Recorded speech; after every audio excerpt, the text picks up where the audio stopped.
Hi guys! Dahil nga tapos na namin yung kanyang sasakyan, ay pagawa na namin doon sa talyer habang gumagana siya doon, at kami naman ay pag-uwi ay dumaan na kami ng pangkulay ng buhok sa kanto. Kaya ayan, nung matapos nga ay kaagad-agad na ako niyang nilagyan ng treatment.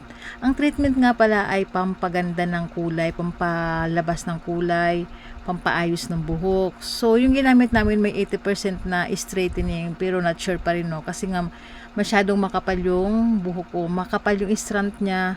Kaya ito yung binabayaran nating mahal sa parlor. Sa mga nagtatanong nga pala kung kanino ako nagpagawa at anong pangalan niyang agupit ko. So kami lang talaga ang gumawa niyan. Shout out sa iyo, Marisa.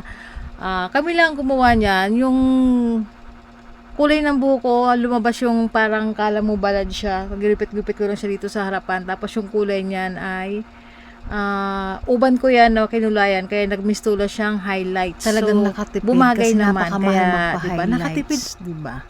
At yung hagod naman, talaga yung binabayaran natin ng mahal sa parlor, yung paggawa niyan, yung maraming hagod, diba? Kapag makapal, mas maraming hagod. At yung bayad niya nakadepende sa kapal, sa haba ng buhok. So, sa ngayon wala kaming datsong. Yeah. Kaya, ayan. So, marunong naman kaming gumawa niyan. Kaya, ayan. Pinagtyagaan na namin magkapatid dyan. So, pagkatapos ko, yung kapatid ko naman yung Brazilian ko. Actually, na-applyan ko na yung buhok niya ng Brazilian. Kailangan na lang ng plancha. No?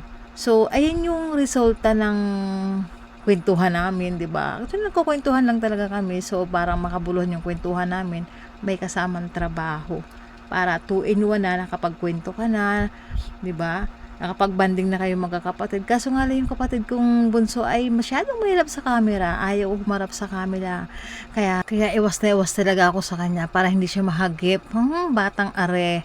Ayan nga, at pinantay na nga rin ng kapatid ko yung aking buhok at yung minarder ko nung nakaraan.